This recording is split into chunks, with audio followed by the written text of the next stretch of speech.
Buenas noches a todos, estamos en un programa más de Sin Café es imposible agradar a Dios. Espero que permanezcan lo que dure este tiempo, esta entrevista, que hemos estado hablando acerca con hombres y mujeres que Dios ha llamado para que les sirvan, hombres y mujeres que viven por fe. Hemos tenido el privilegio de que nos acompañe el pastor Francisco Belloso, estuvo el pastor Mucio, y bueno, hoy nos acompaña nuestro hermano Efrén Bernal. Buenas noches, Efrén. Buenas noches a todos. El día de hoy que está aquí Efrén, Efrén, es un privilegio para mí que me acompañes. Invito a todos a que se preparen un cafecito, que se preparen una bebida, ¿sale? Para que estén junto con nosotros disfrutando de un buen tiempo. La idea es que mientras que degustamos de un café estemos aprendiendo, meditando, y qué mejor también que ver de lo que han vivido, en este caso Efrén, de lo que ha vivido a lo largo de su vida, que pueda servir para enseñarnos, para ministrarnos, para aprender de sus errores, para seguir su ejemplo en sus victorias. Esa es la idea de entrevistar a aquellos hombres que viven para Dios. Así que, Efrén, buenas noches. Comenzaría preguntándote, como lo he hecho con todos, ¿cómo fue tu infancia? Bien, pues yo provengo de una familia pues de rancho, ¿verdad? Soy el último de 7 hermanos, somos 4 hombres y 3 mujeres. Fui, digamos, concebido en el rancho, pero nacido aquí en Tepic. Okay. Mi mamá se vino por ahí en el mes de agosto de 1979, se vinieron para acá, para la ciudad de Tepic. Me vaya embarazada, no sé si a principios de agosto, por ahí más o menos, y ya un mesecito después, pues ya, nací aquí en Tepic. ¿Ya? ¿Eres el séptimo? Séptimo somos 4 hombres y 3 mujeres. Soy el último de el todos. Último, y es mucha la diferencia del rango de edades entre el primero a... Sí, mi hermana la mayor me gana con 15 años. Wow. Y la última, no tanto, pero sí, la última antes de que yo naciera, ella tenía 7 años. 7 años y ya después naciste tú. Yo, sí. Sí, cuenta mi mamá que no estaba en sus planes que yo naciera. Ese es el premio, sí, el regalo de Dios. Sí, en ese tiempo, pues sus métodos de anticonceptivos eran otros, ¿verdad? Sí. Y ella decía que pues estaba cuidándose pues para no... Pero al final, pues en los planes de ella no estaba, ¿verdad? Pero... ¿Y cómo fue tu infancia? ¿La disfrutaste? Sí, fue una infancia... tuvo de todo. Mi infancia tuvo de todo. Yo era un niño... Parece que mamá ahorita era un niño flaco, como es, muchos conocen a mi hijo David, pues estaba muy flaquito, no era alto, realmente no. Mi niñez en mi casa fue muy agradable, sí, realmente yo... Supongo que eras como el consentido, ¿no? Sí, por ahí cuenta la historia de mis hermanas, las 2 mayores, que cuando mi mamá, antes se usaba de que nacías, y a la mamá la mandaban a su casa y el niño se quedaba en el hospital. Y ya después llegaba el niño, o se lo llevaban o iban por ella, no sé cómo era. Y mi mamá dice que cuando yo nací, pues sí me vio todo peludo, ¿verdad? Y hubo una confusión ahí de que las enfermeras se confundieron a ver de quién era el chiquillo, quién. Dice mamá, no, el mío es aquel greñudo que está allá. Me identificó, dije, ese greñudo. Y cuenta, mis hermanas cuando me llevaron a la casa, me llevaban envuelto en una cobija y se estaban peleando por abrazarme y pum, que se quedaron con la cobija y yo caigo al suelo. Y bueno, no hay falla de que se haya equivocado tu mamá. Digo, ahorita el presente, pues sí, la misma... Sí, cuando conocen a mi mamá, muchos que no conocían a mi mamá en la escuela o así en la universidad, ven a mi mamá y se quedaban sorprendidos diciendo, parecido, ¿verdad? Ella, obviamente, mujer, sí. Tu mamá guapa, tu mamá sí. Muy elegante, sí. Y bueno, ahí saliste tú. Sí, ¿Cómo fue tener hermanos tan grandes? O sea, ese rango de edad se me hace sí... Fue muy complicado porque... ¿Cómo fue tu relación con ellos, con tus hermanos? Realmente no tengo mucho de recuerdos entre hermanos, porque pues conforme iba pasando el tiempo, pues mis hermanos iban teniendo, mi hermana Yo tuve 2 años, mi hermana tuvo 8 y así, consecutivamente. No hubo tanto el acercamiento respecto conmigo. O sea, sí, yo me acuerdo que pues me atendían y todo eso. Pero pasó algo particular porque mi hermana la mayor me gana con 15 años y nace su hija por ahí en el 86 más o menos. Yo nací en el 79 y mi sobrina nació en el 86. Y realmente yo la vi como una hermana menor a mi sobrina, el nombre es Citlali. Y bueno, nos peleábamos y cosas así. ¿Jugabas más con ella, pues? Pues de alguna manera, podemos decir que sí había más relación, porque con mis hermanos no tanto. Sí, yo me acuerdo, porque mi mamá tenía una lonchería en la universidad, desde que mi mamá duró aproximadamente como unos 30, 40 años, 35, 40 años con la lonchería en la Facultad de Economía. Entonces, la vida de nosotros era que mis papás estaban allá en la lonchería, sí me atendían, pero se iban temprano y regresaban muy noche, porque atendía prácticamente todo el tiempo. Se quedaba alguien cuidando en la tarde en la lonchería y mi mamá iba a la casa. Mis hermanos también entraron ahí a ese negocio, también iban y cuidaban. Entonces, yo mi infancia la tengo, si yo me recuerdo que me crié en la universidad. Okay. O sea, mi infancia yo la veo en la universidad. Parte en la universidad y parte en la calle jugando fútbol, porque anteriormente pues nuestro juego era fútbol, eran trompos, eran canicas. Yo. Sí, pero a mí me gustaba mucho el fútbol desde pequeño, desde que estaba muy pequeño. Y era el típico que tapaba uno las calles, ¿no? Con 2 piedras, que era la portería, ¿no? Sí, o cuando había un señor enfrente de con mi mamá que tenía una cochera de madera. Su casa estaba larga y ellos prácticamente donde estaban en la sala estaba muy lejos. Entonces nosotros utilizamos ahí la cochera de portería, se nos volaban las pelotas porque no había balones, pues ya no regresaban, ¿no? Ya no regresaban, entonces sí poníamos piedras y todo eso. Entonces mi infancia mayormente yo la recuerdo más en la universidad. Ok. De chico. La relación con tus padres cuando eras niño, ¿cómo fue? Bueno, es decir que también fue un poquito medio especial, porque cuando yo nací mi papá tenía 50 años. Cuando tú naciste, cuando yo nací, mi papá tenía 50 años. Mi mamá 30 más o menos, 33 años. Mi papá le lleva a mi mamá alrededor de unos 20, casi 20 años, de 18 años más o menos. Entonces, cuando yo nací, mi papá tenía 50 años y mi mamá alrededor de 30 y tantos, ¿no? Entonces, yo voy creciendo y veo a mi papá, pues ya mayor, ¿no? Sí, bueno, sacando cuentas, cuando tú tenías 10 años... Tenía 60. 60 años. 60 años. Sí, es algo, pues. Sí, entonces...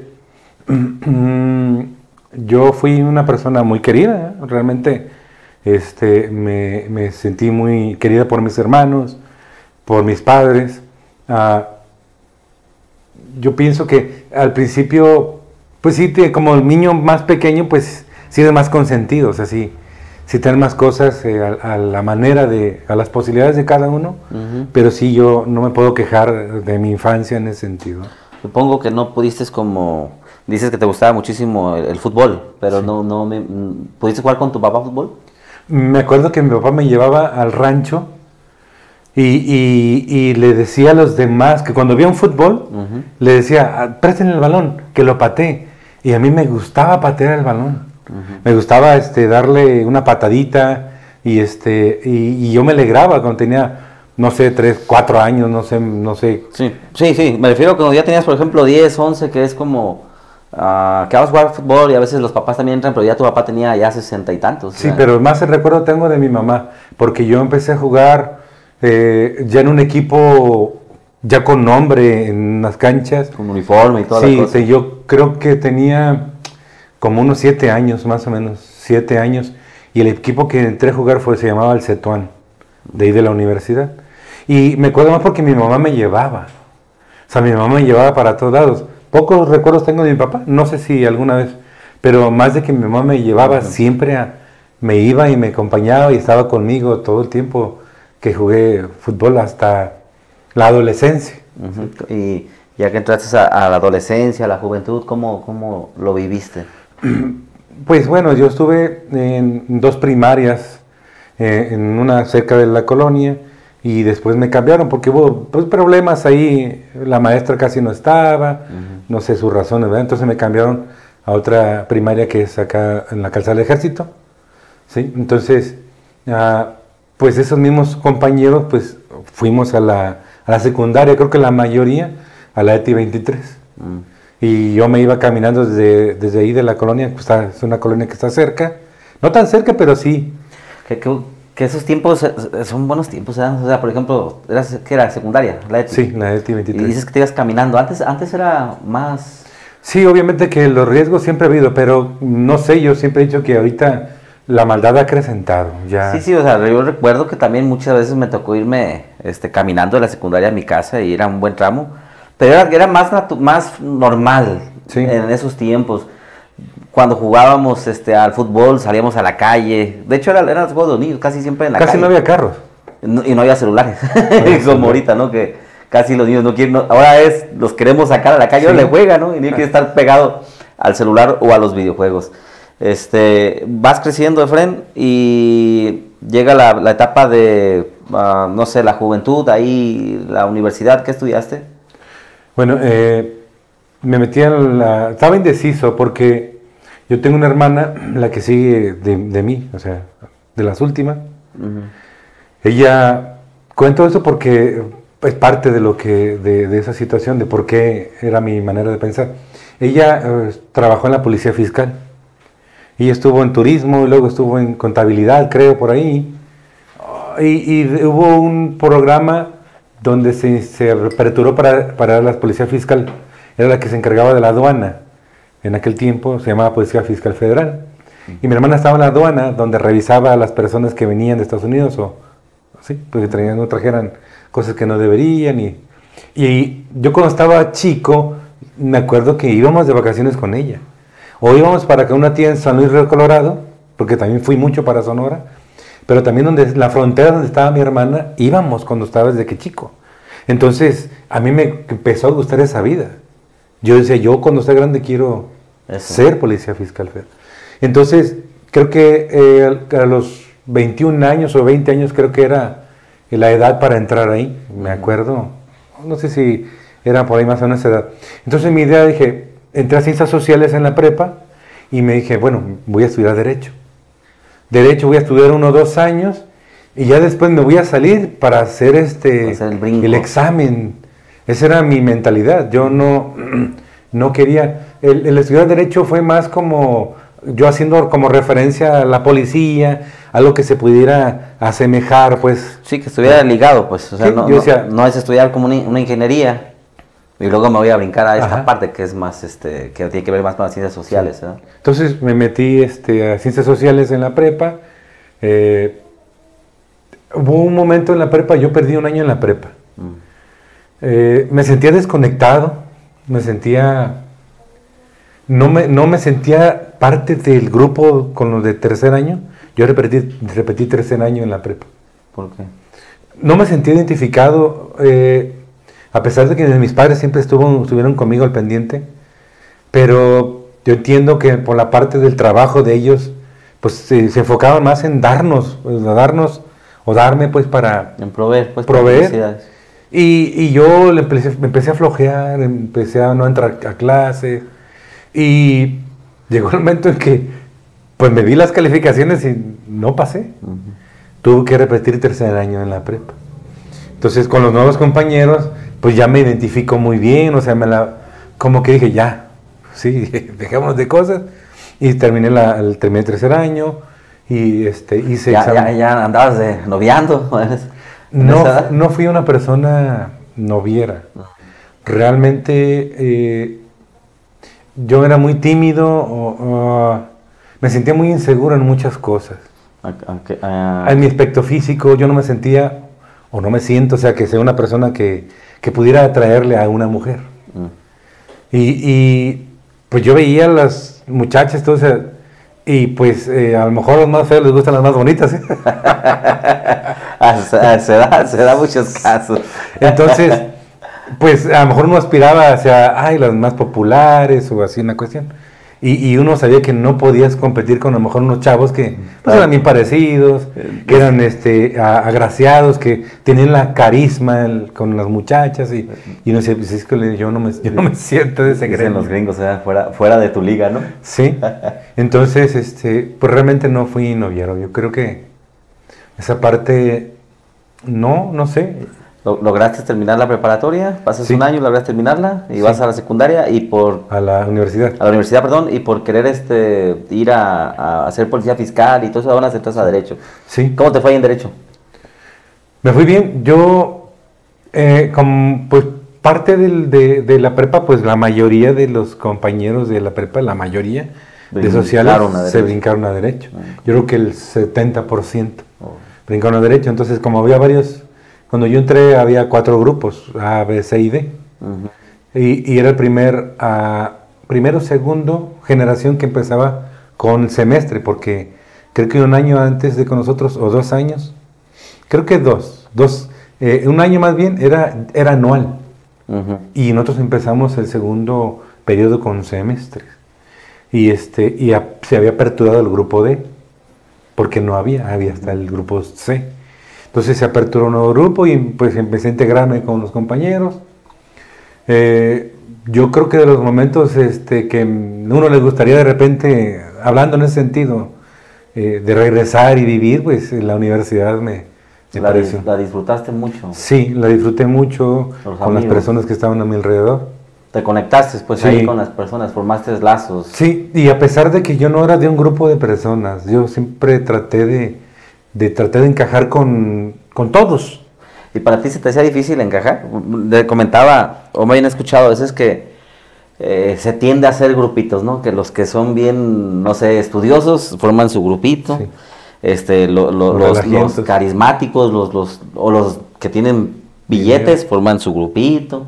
Sí. En mi caso, yo recuerdo cuando estaba, pues también por ahí, estaban varios grupitos y decía, ay Dios, yo no encajo, y volteaba y veía algunas cosas así como los rechazados, pues, y yo los decía, ay, se me hace que De ahí soy. de ahí soy, ¿no? En tu caso, ¿cómo fue? Nosotros no somos una familia de dinero. Mi papá nos enseñó a trabajar y desde pequeño yo trabajé. Ujú. Le ayudaba a mi hermano a vender chicles. Yo empecé también a trabajar como, no sé si a los 10 años. De alguna manera trataba a mis padres de fomentar que eso era lo correcto, ¿eh? No porque hubiera necesidad de que trabajara, sino para que... Ujú. Y ahí mismo en la universidad lavaba carros. Ahí conocía... Fueron rectores de la universidad. Conocí que yo les lavaba el carro. Entonces, no teníamos dinero, pero no nos faltaba, gracias a Dios, no nos faltaba. Y yo digo todo esto porque no es que encajara con los ricos, con los pobres, sino que, no sé, hay una parte de mí que no creo que sea muy correcta, pero sí hay una parte de mí que soy muy selectivo con las personas. Le hablo a todos, trato de ser amable con todos, trato de integrarme con todos, pero no con todos tengo una conexión. Y así me pasaba en el grupo. Se hablaba a todos, a los que tienen dinero, a los que no tenían, a los agraciados, a los no agraciados, y a los relajientos, a los borrachos, a todos. Trataba de integrarme con todos, pero en mucha parte del tiempo sí andaba yo solo. Sí andaba solo. Sí, es como es como tener una relación, pero hasta cierto nivel, ¿no? Sí. No a profundidad. Sí, de esa vez que, ay, ¿cómo estás? Y que, no, pues que muy bien, y que eso, y que lo otro, y para ahí para acá. Y ya, no, muy bien, pero no profundizaba realmente con las personas. Pero eso es por ti. O sea, Sí, que es por dices mí. que tú decidías no hacerlo. Sí, era por mí. Y me considero una persona que es sociable, ¿no? Que trate de hablar con las personas y entablar una conversación con las personas. Pero sí, yo digo, como que no tengo conexión con la persona, y digo, sí le hablo y todo eso, no me cae mal, ¿no? Pero sí hay veces que digo, hasta aquí, no sé más, no sé qué más platicar a veces, porque también las personas, siento como que también una barrera, ¿no? Hay una barrera que te dicen las personas, hasta aquí, no visible, o no que te digan, pero sí más bien como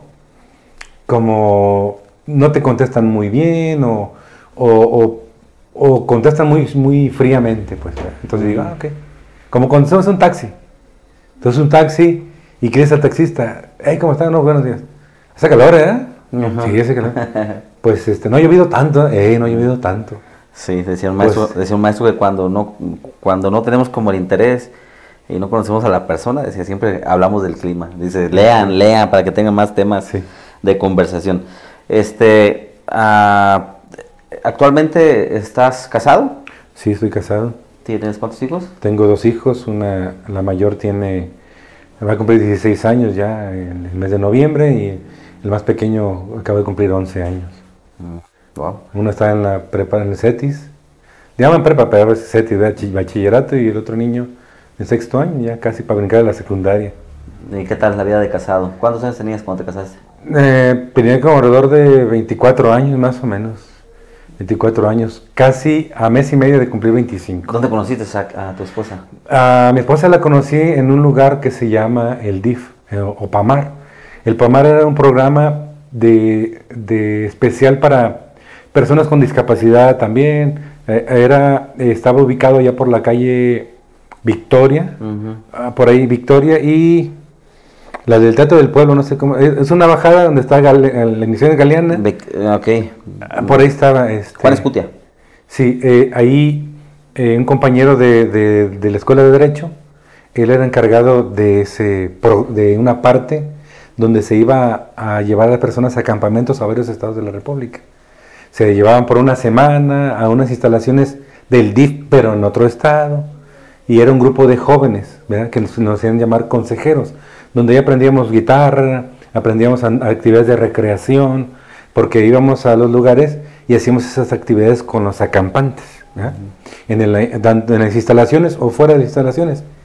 Y ya tenía yo un tiempecito acompañando a mi amigo, que me invitaba, seguido me invitaba a ese grupo, pero yo como cada vacaciones me iba, o ya sea a San Luis Río Colorado, o me iba donde estaba mi hermana, poco le tomaba interés así a lo que él me decía. O sea que desde niño hasta tu juventud estuviste yendo a San Luis Río Colorado. Sí, yo prácticamente en las vacaciones no me era ya de rigor que te ibas por allá. Sí, no me la pasaba aquí, entonces. Y acá te invita este amigo, vente aquí, hay un programa. Me invitaba más o menos decía, mira, lo que pasa es que íbamos en autobús, ahí no te vas, el transporte es gratis, el hospedaje es gratis y la comida gratis, toda una semana. En la misma institución, por ejemplo en Aguascalientes, hay un campamento, hay unas instalaciones del DIF, donde hay cabañas, hay un comedor en medio, separación hombres, separación mujeres, donde se atendían a las personas, se hacían actividades, ahí mismo se desayunaba y se comía y se cenaba, o muchas veces se comía afuera, pero normalmente se desayunaba ahí y se cenaba en el lugar. Sí. Entonces ya lo que tú tienes que llevar para ti, para tus chicles, pues ya tú te los llevas. Y un día dije, va, y nos fuimos a Guanajuato. Entonces hubo varios viajes que me tocó ir, y un día de esos que había un joven ahí que estaba estudiando en turismo, y un día llega ahí, la que es mi esposa ahorita, un día llega, y yo dije, ella es va a ser para mí. ¿Sí? Sí. Lo que pasa que yo en la escuela sí había muchachas, y no fui noviero, porque no me gustaba el cotorreo, ¿verdad? Como dicen, ¿verdad? Con las muchachas y esto y lo otro. Pero realmente yo no me veía con ninguna de ellas para vivir. Okay. O sea, yo decía, no, sí me la paso muy bien en el cotorreo y que esto y que lo otro. Pero para mí, para lo que yo quería... Sí, ya como algo estable, algo fijo. Yo decía, no me gustaban ninguna de las personas por ahí. Y yo sí me acuerdo que, pues muy a mi manera, platicaba con Dios. ¿Verdad? Platicaba con Dios porque pues mi mamá sí es creyente y nos fomentó el ir a la iglesia, ¿verdad? Nos llevaba. Entonces, de alguna vez sí, yo fui creyente desde pequeño y sí pedía, pues, a Dios a mi manera, ¿verdad? No como ahorita, pues, una oración, ¿verdad? Pero yo cuando la vi que entró a ese lugar, no sé, como que sentí algo, ¿eh? Y que ella es la indicada. Sí, de hecho era lo que te iba a preguntar, desde tu infancia hasta esta parte, ¿cuándo lo conociste? ¿Cuántos tenías? ¿20 y tantos, me imagino? Duramos 3 años de novios, más o menos, 3 años. Yo tenía, pues, alrededor de 21 años. 21. Ahí, ¿qué tan, bueno, ahorita respondías, pero ¿eras consciente de Dios? Sí. ¿Creías en él? Sí, sí, obviamente pues que uno hace sus relajos, ¿verdad? Y no hay todavía esa parte que ahorita conocemos que es Dios, el Espíritu Santo, que te dice, esto no está bien. Pero sí había una parte que yo entiendo quién era ahorita, que sí cuando me emborrachaba, al día siguiente que decía, esto no está bien, o sea, esto no está bien. Pero me duraba un poco. ¿Y fuiste muy borracho? Me gustaba tomar mucho. ¿Te gustaba el relajo? Sí, me gustaba tomar mucho. Yo tuve un carro que me regaló mi hermana, la que era policía, su cuñado, su esposo, perdón. ¿Tu cuñado? Ajá, mi cuñado en el 2000 me regaló, me regaló y nos regaló. O sea, me regaló, digo, porque fue con una condición con la que yo le ayudara a mis padres en la lonchería. Ah, okay. Porque había que llevar barbillas de naranja, zanahoria, a ir al mercado a surtir. Era ir todo, de vez en cuando, a ir a surtir al mercado temprano para surtir cosas, porque antes pues llevaban en taxi, ¿verdad? Y era como que la condición para que yo tuviera esa camioneta. Yo estuve con mi hermano viviendo, porque perdí un año también en Derecho, porque me metí en la política. Sí, me metí en la política y la mentada FEUAN, yo estuve ahí en esa institución, ¿verdad? Como miembro. La Federación de Estudiantes. Sí, como miembro opresor. Eras, me imagino que eras parte del, ¿cómo le dicen? El grupo de choque. Grupo de choque, ¿no? Pero mayormente era más por la política. Más por la política, y yo me dediqué, y pues uno creyendo, ¿verdad? Sí. Aquí soy, lo otro. Y no, yo perdí materias por una materia fue la que... Pero sí terminaste la carrera. Sí, la terminé, me titulé, tengo mi título. Ok. ¿En qué momento en tu vida comienzas a acercarte a Dios ya en serio, ya de una forma diferente a lo que habías conocido desde tu infancia? Pues todo surgió a raíz del noviazgo que tuve con lo que ahorita es mi esposa. Pues como todos los noviazgos, ¿no? Hay situaciones difíciles en la vida del noviazgo, pero yo estaba muy consciente de que ella la quería para mí, para mi vida, para ser mi esposa. Entonces había problemas. Ella tiene una hermana de nombre Priscila, que ella... Priscila, que mencionó el pastor Belloso. Que mencionó el pastor Belloso, sí. Ella desde pequeña pues empezó a conocer, fue muy pegada a Dios. Y le compartía a mi esposa, más que también mi esposa pues en su también época de rebeldía, ¿verdad? Pero llegó un momento en que nuestra situación era medio complicada, difícil, pero ambos queríamos como tener una vida... Hacer las cosas bien. Sí. Entonces ella dijo, ¿sabes qué? Yo voy a buscar acercarme a Dios. Y el libro bíblico donde, por cierto, el pastor Paco Belloso mencionó hace poco, con unos tíos de mi esposa, de nombre Jaime, la tía Ana, que ellos pues ponían su casa para compartir la palabra. Y un día dijo, yo voy a ir a un estudio bíblico, quiero que me acompañes, quiero que vayas. No creo que la para que yo me decidiera, no fue tampoco luego, sino que sí fui al tiempo, fui al estudio bíblico. Y fue algo sorprendente porque cuando yo llegué y me compartieron, yo dije, esto es lo que quiero para mi vida. Esto quiero para mi vida. Me sentí tan bien con la persona que estaba compartiendo. ¿Quién era? ¿Te acuerdas? El pastor David Calleros. David Calleros, ¿no? Sí. O sea, saludos al pastor David Calleros, que saludos. todavía en algún momento se fue a Estados Unidos, pero ya está aquí en Tepic otra vez y tiene por ahí su congregación. Saludos, pastor David Calleros. Yo lo estimo mucho, en verdad. Es algo... Cuando veo mi vida en Cristo, de así veo, está Él. Él está Él porque Él fue el que... Sembró en tu vida. Me gustó el grupo de personas con los que estuvimos ahí. Creo que eso fue parte para que yo me quedara, para que yo sintiera eso es lo que quiero para mi vida. Dentro de eso estaba mi esposa, estaba mi cuñada y estaban tus papás también. Yo ahí los conocí en ese tiempo, ¿no? En la casa de Jaime, ¿eh? La Jaime casa López. del Saludos, tío Jaime, también. Sí, también fueron precursores de todo eso, ¿eh? Y empecé a conocer, nos daban estudios bíblicos, creo que eran los jueves. Los jueves eran, creo que alrededor de las 7 de la noche. Me gustaba ir porque el tío Jaime o daba camaroncitos o daba quesodito de puerco. Y era para cenar, o había cena.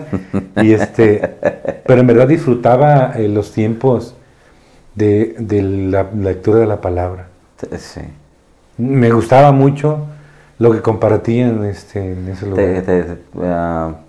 Pues ibas con un corazón de, a ver, voy a ver qué recibo, ¿no? Y sí te gustó. Sí, hubo un tiempo en que sí me cuestionaba muchas cosas antes de conocer, me cuestionaba como muchas personas, ¿no? Si Dios quiere el universo, ¿quién creó a Dios? Y esas cosas que de repente uno pregunta, ¿verdad? Que si hay vida en el estudio. Sí, preguntas que uno tiene que se hace en su corazón. Ajá. ¿Te costó, vienes de una enseñanza pues de tu mamá? Supongo que tu mamá viene de la iglesia tradicional. Sí. ¿Te costó cuando empiezas a escuchar la palabra de Dios? Porque obviamente dentro del cristianismo, pues las enseñanzas que están en la palabra de Dios, hay muchas que van totalmente en contra de lo que enseña la iglesia tradicional. Sí. ¿Te costó? Sí me costó un poco, porque pues venimos de una familia de la iglesia tradicional, donde pues tienen su formación, su manera de ver las cosas. Y principalmente mi mamá nunca me prohibió, obviamente. Sí, no estaba de acuerdo en muchas cosas, sí, a lo mejor internamente había molestias, pero también me costó con mis hermanos, ¿verdad? Por el celo a veces que hay de la religión. Porque es más celo religioso que es por conocer a Dios y defender lo que Dios dice, ¿verdad? En la palabra. Sí. Porque hay ignorancia en nosotros, porque nosotros en la iglesia tradicional, pues vamos al lugar y alguien nos lee un papelito y nos quedamos muchas veces con eso, no abundamos más en la palabra. En mi experiencia personal, no sé si te pasaba a ti, que también mis padres me llevaban a la iglesia católica, pues para empezar, yo no entendía nada de lo que hablaba el sacerdote, sí. por cómo está diseñado, sí. Se formaba un eco y no entendía, y obviamente ya cuando vengo acá y me empiezan a dar enseñanzas, se fue como, órale, o sea, nadie me había dicho esto antes. Sí, o sea, pero ahí era como un formato. Pero sí, pero tienes razón en el sentido de es un celo a decir, bueno, es que mis padres son esto, pues yo tengo que ser igual que mis padres, sí. aunque no hay un entendimiento de qué es. No, y mucha gente pelea una religión, una religión que realmente pues no te lleva a nada, o sea, el pelear, el tener un celo religioso en cuanto a que primero conoce tu religión para que te cambie, porque esa es la palabra que te dicen, ¿no? Que ya te lavaron el cerebro, y eso es como que te van a quitar el dinero, que no te van a dejar bailar, que no te van a dejar hacer muchas cosas, y por el desconocimiento que hay de lo que es el cristianismo, por decir así. Sí. Y si hubo algunas veces, no debate, pero sí me decían muchas cosas y yo no sabía yo de la palabra, y yo no sabía qué contestar. Supongo que también en tu caso te influía mucho, pues que comentabas que tu esposa quería estar sí. ahí, ¿no? Decías, bueno. Sí, y había muchos cuestionamientos de algunos de mis hermanos, pues, enojos, y es que me decían cosas es que Dios dice esto y eso. Y como yo no sabía lo que decía la palabra, pues yo me frustraba, ¿verdad? Me frustraba, llegué a llorar muchas veces porque decía, bien, Dios. Pero hay una parte que la Biblia dice y que no se ha entendido bien tal cual, que dice, yo he venido a traer pleito entre el hermano, la hermana, el padre, la hermana, a causa de mi palabra. Porque a causa de la palabra, las personas por el celo religioso van a querer contender por una religión, no por el amor de Dios. ¿Verdad? Sí, así es. No por el amor de Dios. Entonces van a querer contender por lo que es la religiosidad. ¿Sí? Porque es que esto es el camino, cuando a veces se desconoce, ¿verdad? Sí. Muchas veces la gente discute cosas que desconoce. Ahí cuando ibas a este lugar con Jaime, yo que iba al Pastor Calleros, ¿ya estabas casado? No, era novios. Éramos novios. ¿Cuánto tiempo pasa de ahí que empezaste a ir a decir, como a tomar la decisión de decir, órale, yo voy a vivir por Dios. Digo, estás aquí sentado porque doy testimonio de que eres un hombre de fe, que te he visto, pues, que tu vida se la has entregado a Jesús. Entonces, a partir de cuando ibas a ese lugar, ¿cuánto tiempo pasó para que dijeras, mi vida es de Dios? Y no sé, si quieres, ¿cómo fue ese proceso en tu vida? Es que yo voy a contar algo que algunos han conocido y otros no han conocido. Yo tenía las ganas de conocer de la palabra, pero había otra parte de mí que todavía no entendía, que había cosas que no concordaban con lo que Dios quiere. Porque Dios quiere una vida Dios quiere una vida de bendición, una vida recta, una vida transparente, o sea, ser íntegro completamente. Ser íntegro dentro de la congregación como fuera de la congregación. Porque muchas veces cometemos el error, o comete la gente el error de, en la iglesia, pues pone una postura y en la calle es completamente diferente, no son cristianos, es una persona que realmente deja mucho que desear. Sí. Y a mí me pasaba así al principio. Sí iba al estudio bíblico, conocía, hacía todo, pero yo seguía saliendo a emborracharme, yo seguía fumando. Ah, ok. Sí, yo después seguía fumando, seguía emborrachándome.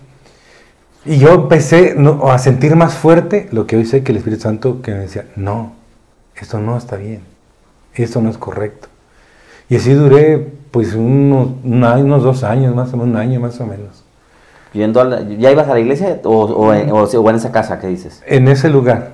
No, fue como un año, porque me empezó a invitar el pastor Calleros, me invitó, me dijo, oye, a ver qué día nos acompañas allá a la congregación. Y yo, sí, nomás déjeme organizar. Porque yo los domingos iba a surtir el mandado para la lonchería. Déjeme organizarme y sí. Y fui un día a la congregación, porque yo iba por Fari y la esperaba ahí a un lado de la congregación. Yo todavía no me congregaba, pero sí iba a los estudios bíblicos. Y yo con mi música todavía, del mundo, pues, la música. ¿Corridos? Sí, no eran corridos, pero a mí me gustaba la música de toda, ¿no? O sea, no fui como que, este género.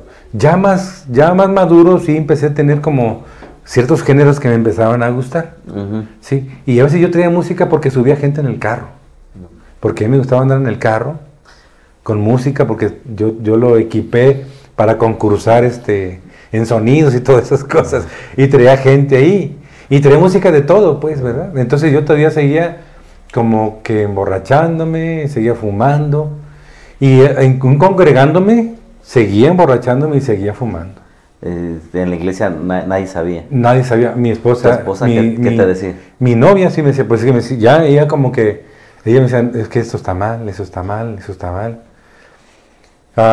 Llegó un momento en que ella me dijo que no tuve problemas con el alcohol como tal, o sea, siempre emborrachaba, pero no era de que, y el alcohol, no, era el cigarro. El cigarro era muy difícil para mí, porque yo empecé a fumar pues, desde pequeño, desde muy chico, y era como que algo estaba muy arraigado en mí. Y si yo, cuando iba a la congregación, que iba a escuchar al que estaba predicando, cuando se trataba de, no, pues que el alcohol, el alcohol no te emborracha, o sea, al Dios le desagrada el alcoholismo, sí, como tal. Pero yo decía, bueno, a mí no me causaba tanto problema. Yo esperaba que el predicador dijera, el cigarro es malo, Y como nunca decían que el cigarro era malo, Dios nos lo permite. yo decía, pues no dice la Biblia que el fumar es malo. Entonces yo continuaba haciéndolo. Entonces, más para adelante, cuando ya tuvimos planes, porque mi esposa me llegó a insinuar un centro de rehabilitación. ¿Ah, sí? Centro de adicciones, más bien. Y dice, pues oye, pero no soy un alcohólico, no soy un drogadicto. Decía, no, pues que para que te ayuden. Enfrente del Molino de Menchaca creo que había un centro de adicciones por ahí. Es para que te ayuden a dejar el cigarro. O sea, es que yo lo dejo cuando quiera. Eso es lo que dice la mentira más grande que dice un fumador, un adicto, pues. Un adicto. Yo lo dejo cuando quiera. Pero como no quiero, no lo dejo. Y eso es una mentira, del diablo. Sí. No lo puede uno dejar. Pero uno se argumenta decir, no, yo cuando quiera lo dejo. pero no puedes. No puedes dejarlo porque está tan arraigado en ti que usas excusas para justificarte el que tú lo haces. Entonces, pues ya al tiempo tenemos estudios, ya pues, mi esposa y yo, bueno, mi novia en ese tiempo, pues queremos formalizar ya nuestra relación ya para casarnos, porque un día me dijo mi novia, me dijo, oye, Fren, yo no voy a quererte de novia para toda la vida, ¿eh? Es cuando yo sentí como que el escalofrío. No voy a estar de novia para ti toda la vida. Entonces, ¿cuánto tiempo tenían cuando te dijo eso? Como casi 3 años. Casi 3 años de novio. Y pues empezamos a ver la cuestión de formalizar. O sea, regresando un poquito, tú comentabas que la primera vez que viste a quien es tu esposa, dijiste, esta es para mí. Sí. Pero sin embargo no querías dar como ese paso. Sí, es que pasa que no sé si en la vida de todos los hombres, en la mayoría de los hombres, que en noviazgo hay un miedo, ¿no? A las responsabilidades. Porque sabes que ya el matrimonio, ya son responsabilidades. A lo mejor, todavía en esa época, porque actualmente es un problema que se ve mucho, que se casan y al año, a los meses, se están divorciando, o sea, no le dan esa importancia. Creo que en tu caso se la estabas dando, ¿no? Tal vez por eso sentías como, oye, es que si le entro, es para hacer las cosas bien. Sí, es que yo, de hecho platicábamos mi esposa y yo, cuando éramos novios, que la frase de decirnos, vamos a ser viejitos, vamos a llegar a ser viejitos, a llegar a viejitos juntos. O sea, que Dios nos lleve a ti o a mí, pero sí nos visualizamos en un matrimonio para toda la vida. O sea, no fue de que vamos a ver qué pasa, vamos a ver qué sucede, a ver si nos entendemos, ¿verdad? Como dicen ahorita, si nos entendemos, bueno, y si nos entendemos nos casamos. Ahorita dicen, ¿eh? Sí. Vamos a vivir juntos. Si nos entendemos, nos casamos. Si no nos entendemos, si te vi ni me acuerdo, ¿verdad? Pero no, yo sí quería algo, formalizarlo. Te dio escalofríos, pero dijiste, vamos. Sí, yo creo que en la parte de mi vida las responsabilidades siempre me han dado miedo. Sin embargo, de eso no me ha detenido. Sin embargo, eso no me ha detenido para hacer. Aún con miedo, sí, le entramos. Uh-huh. Aún con miedo, hacemos las cosas. Y sí, formalizamos, platicamos, de ya empezar a formalizar nuestra relación. Y empezamos a buscar lugares para podernos casar. Platicamos, bueno, para esto ya el pastor David Calleros ya no estaba en la congregación. Él empezó, cuando nosotros nos tuvimos el acercamiento para podernos casar, fue con él. Pero él ya tenía unos planes para ir. Creo que cuando se fue a Estados Unidos. Sí, ¿no? Entonces nos dijo, sí nos atendió y todo eso, pero nos dijo, va a venir otra persona, va a estar aquí a cargo, y con él van a entenderse todas estas cuestiones. Entonces llegó el pastor Roberto, Villa.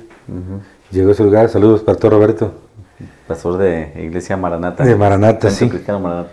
Y es el que nos atendió con las pláticas prematrimoniales. Y es donde me acuerdo que una vez Fari le dijo al pastor en las pláticas, pastor, Efrén fuma. ¿Qué dijiste? Ya me exhibió. Efrén fuma. Y yo dije, ay, híjole. Y el pastor me acuerdo que dijo, ok, vamos a checar eso. Pero no fue como, ¿cómo que fumas, Efrén? Si ya tienes tanto tiempo en el que... No fue así, ¿eh? ¿Cuánto tiempo llevas? Ya conociendo 3 años más o menos. Más o menos 3 años ya conociendo, yo pienso. Ok. Y ¿Qué sentiste cuando ya te...? No sentí nada, o sea, sí sentí como que me llegó el tiempo, ¿sí me entiende? Ok, ya salió a la luz, ya. Es porque... Sí, como que ya no tengo escapatoria. Ok. Sí, como que ya Dios estaba haciendo todo para esas cuestiones. Uh-huh. Y dijo el pastor Roberto, pues sí, vamos a checar ese detalle. Y seguimos con nuestras pláticas matrimoniales y todo eso, ¿verdad? Ya, hasta que llegamos. ¿Qué día se casaron? A ver si te acuerdas. Nos casamos, sí, no, me acuerdo muy bien. Nos casamos el 29 de julio del 2006. 2006. Es que no se me acuerda por muchos factores. Me comentabas que en parte tu esposa también fue factor para que tú te acercaras ya más como en forma. Pasó este tiempo, te casas, pero todavía tu relación con Dios era como que sí estoy un pie aquí, pero el otro pie sigo estando en cuestiones como tomar, como fumar, sí, como la fiesta o cosas así. ¿Qué hace? ¿Qué produce en ti un cambio de decir, suelto eso que estabas entendiendo que a Dios no le gustaba? Sí. Bueno, después de que nos casamos, pues prácticamente fue muy poco tiempo el que pasó desde que nos casamos a lo que pasó en mi vida. Digo que no se me acuerda porque fue en el mismo 2006 cuando pasó esa situación. A mí me gusta mucho el fútbol, soy chivista. Entonces no te 100%. Gusta. Entonces no te gusta. O bueno, te gusta pero no sabes de Soy fútbol. Chivista 100%, me gusta ver el fútbol y particularmente en la familia con mi esposa gustaba de ir a ver el fútbol al estadio. ¿Sí? Y hay una parte de su familia que es de los Pumas y hay otra parte que es de las Chivas. Entonces hay una rivalidad ahí familiar, sí, de la familia de mi esposa, donde pues unos son Pumas, otros son las Chivas. Y me acuerdo que iba a ver un partido de fútbol en Guadalajara, en el Estadio Jalisco. Ya se tenía planeado ir precisamente el 16 de septiembre del 2006. Es donde teníamos planeado ir para Guadalajara, ¿no? Okay. Ese día mi esposa y yo fuimos en la mañana a desayunar a un mercado Juan Escutia, hay unas tortas ahí muy ricas con un chocomilito. Fuimos para allá, regresamos, fue en la mañana, y yo no iba a ir al estadio porque pues andamos un poquito apretados, ¿verdad? Porque habíamos gastado en la luna de miel, habíamos gastado para comprar ciertas cosas en la casa, ¿no? Sí, un refrigerador, sí, la vida de recién casado, pues. Sí. Entonces, me acuerdo que esa medio mañana, pues sí discutimos, mi esposa no quería que fuera. Total que, pues voy. Recién casados y discutiendo. Sí. Sí, teníamos mes y medio, porque del 29 de julio al 16 de septiembre. Ajá, sí. Sí, más o menos como mes y medio, ¿no? Y entonces, pues total que fuimos, más bien fue el lugar donde nos íbamos a ir, en una camioneta, fuimos todos. Yo me iba a sentar atrás, pero como estaba en ese tiempo reforzadito más como que estoy ahorita, más anchito, me echaron para adelante. No, vete adelante de la camioneta. Y pues ahí vamos, para allá, para Guadalajara. Yo me acuerdo previamente que ya estaba yo queriendo dejar de fumar. Sí, ya había lapsos que no fumaba en una semana. Okay. Ya no fumaba en una semana, me fumaba un cigarro de repente, y me acuerdo que ese día yo eché un cigarro en mi billetera. En donde hace el doblez, ahí puse un cigarro y dije, allá, me lo puedo fumar por aquel rumbo, me salgo por ahí y me lo voy a fumar. Y ahí lo traía. Entonces, pues ahí vamos en la camioneta. Y vamos rumbo por la carretera de la autopista, cuando a mí me llega a empezar un olor medio feo de la camioneta. Así. Dije, oye, me huele medio raro. Sí, no, pues no le hicieron mucho caso. Pues estábamos platicando que esto, que si el otro. Había unas galletas, unos chicles que estaba pasando a alguien. Y yo sentía la camioneta como que se medio movía así, medio raro, ¿eh? Y al tiempo es una bajada grandota, donde lo que se sintió un ruido muy grande, ¡paz! Fuerte así, la camioneta así se coleó así, el chofer pues trató de esquivar en el muro de contención y total que la camioneta se volteó. No. Yo cerré mis ojos y ya cuando desperté, pues dije, ¿qué pasó? ¿Qué pasó? ¿Verdad? Pero fue un instante en lo que yo dije, ¿qué pasó? Y volteé hacia acá y vi mi brazo, pues me veía los huesos, pues. Okay. Los huesos del brazo, Y en ese instante así como que fue un dolor que empezó como que mi cuerpo dijo, como que mi mente dijo, me accidenté, tengo un problema, y en ese momento como que fue instantáneo, es un dolor. ¿Cuántos iban? ¿Cuántos iban? Íbamos 5 adultos y 3 niños. Ay, Dios.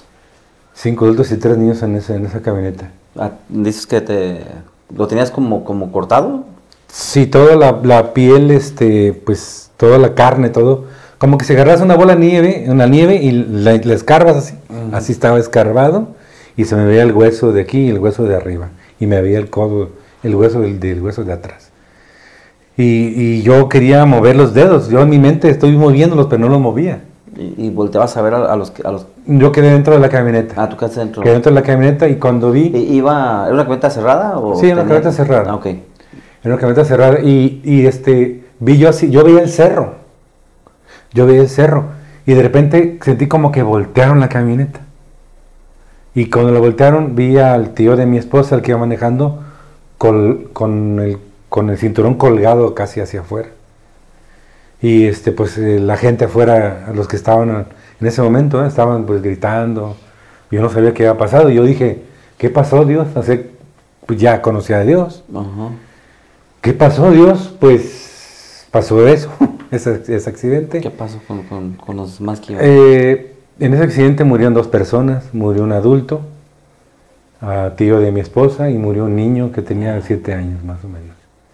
Y yo me acuerdo ver a uno de los tíos de mi esposa, donde él abría su casa para estudios bíblicos, el tío Jaime. Vi que estaba sentado abrazando a uno de sus hijos. ¿Iba él? Sí. ¿Iba Jaime también? Sí. Iba un tío, eran 2 hermanos de mi suegra, mi suegro, un tío, o sea, tío político, esposo de una hermana de mi suegra. Iba yo y 3 niños atrás. O sea, era familia de mi esposa, pues. Sí. Y murió un primo de mi esposa y un tío de ella. Entonces yo, pues, en ese momento, pues no sabes qué pasa, ¿no? En ese momento, yo quería que me dieran agua, no me podían dar agua. Dice, no te podemos dar agua. Y yo me quería dormir. Yo me sentía así como, déjenme dormir, ¿no? O sea, tengo un dolorón. Y pasó esa situación en la vida que a partir de ahí... Supongo que marcó a toda la familia, ¿no? A toda la familia, sí. Y a partir de ahí hubo algo que pasó en la vida que nos marcó y a partir fue un parteaguas de ahí, a partir de ese momento, porque a partir de ese momento ya no volví a fumar. O sea, tuvo que pasar eso. Yo no digo que Dios lo mandó por mí, yo digo que no sé cuáles fueron las circunstancias. A lo mejor un día, si Dios me permite estar con Él, le va a preguntar a Dios, ¿qué pasó? ¿Por qué? ¿Verdad? No sé, tengo la curiosidad. Pero yo entendí parte de mi disciplina. Yo dije, disciplina. Y a partir de eso el cigarro pues se extinguió, ya no volvía. O sea, tú decidiste verlo de esa manera, pues. Sí. Entendiendo que fue un accidente, pero de forma muy personal, tú decidiste como decir, bueno, que esto que me ha pasado sirva para mejorar, ¿no? Sí, me acuerdo que cuando estaba en recuperación, me acuerdo que el pastor Calleros estaba en Estados Unidos y él llamaba por teléfono y me decía, oye, Fernando, haz tus estudios ahí en tu recámara. Pero a mí todavía en esa parte como que no me entraba, decía, no, es que yo no quiero hacer estudios bíblicos ni nada, ¿verdad? Pero hubo algo que cambió mi vida en ese momento. A mí me tenían que raspar para tallarme la piel que se acumulaba, me tenían que raspar, pero me tenían que meter al quirófano para poderme raspar. Creo que los doctores te querían amputar el brazo. Por lo que pasa que en mi brazo tenía piedras, tenía pintura, tenía vidrios, no tenía piel, no tenía carne, no tenía tendones, no tenía arterias, no tenía nada. ¿Y no te sangraste? Dice que el doctor que en la manera en que mi brazo dio vueltas, eso hizo que la arteria principal se tapara y no me desangrara. Porque desde el accidente fue como a las 4 de la tarde, hasta que me metieron a operar, fue hasta las 8 de la noche. Y todo ese lapso con un dolor insoportable. Un dolor de haber perdido, no tenía hueso, no tenía carne, no tenía nada. Como me pusieron una venda, los paramédicos, cuando me llevaron a la clínica, pensaron que estaba algo sencillo. Y metieron primero al tío de mi esposa porque él se abrió aquí y se le levantó esta parte. Entonces pensaban, yo recuerdo a mi mamá porque de hecho el tío de mi esposa también se llama Efren, el que iba manejando. Y me acuerdo que mi mamá la escuché cuando digo, busco a Efren. Y cuando me vio a mí, vi la cara de mi mamá con una sonrisa, pero de nervios, de miedo. Como tratando de infundir aliento, pero por dentro me imagino que ella tenía mucho miedo, ¿no? Sí. Y fue un proceso muy difícil en mi vida ese accidente. Internamente, médicamente, al grado tal de que estuve a punto de morir 3 veces, pues. A punto de morir 3 veces. El día del accidente, que pues gracias a Dios se tapó la arteria. Si no hubiera tapado la arteria, no se hubiera tapado la arteria con todo ese movimiento, pues me hubiera desangrado completamente. ¿Cómo fue tu proceso de restauración? Cuando me metieron el quirófano para rasparme, cuando yo salía del quirófano, cuando se me pasaba la anestesia, era un dolor insoportable. Yo lloraba, gritaba, y yo me acuerdo que lo que empecé a hacer es que les dije, me llevaba una grabadora ahí, al cuarto de donde estaba en la clínica. Hospital. Y me ponían canciones, yo pedía canciones de alabanza, las ponía, yo les decía, sálganse todos, me ponía a gritar, me ponía a llorar, y Dios estaba ahí sanando esa parte. Y fue mucho tiempo porque fueron unas 15 veces que me tallaron. Después volví porque me pusieron piel de la pierna, me conectaron una arteria también. Fue un proceso muy complicado en mi vida. ¿Cuánto tiempo duró ese proceso? Casi 1 año más o menos. Entre entrar y salir. Para poder restaurar. Sí, entre entrar y salir. Y a lo que escucho, bueno, comentas que todo ese proceso como que tu corazón buscaste a Dios más. Sí, y en mi vida me acuerdo que no fue, sí de alguna manera sí cuestioné, ¿verdad? O sea, Dios, ¿qué pasó? Pero posteriormente, pues no fue como reclamo, ¿no? Más bien como diciendo, pues de aquí para adelante, ¿no? O sea, Dios me dio la oportunidad. Hubo algo que me quedó bien marcado. El día del accidente casi me desangro y por misericordia de Dios, que tapó la arteria, no me morí desangrado. Me operaron. Sí. Me dejaron salir, porque ya estaba para prepararme para la operación de la piel, que me rasparon de la pierna. Pero hubo un día, un domingo en la madrugada, que yo estaba medio incómodo, ya estaba casado. Estábamos durmiendo en la casa de mi suegra, en un cuarto, y yo me sentí incómodo del brazo y le dije a mi esposa, muévelo un poquito. Me lo movió y pum, la manchorona de sangre, pero rápido.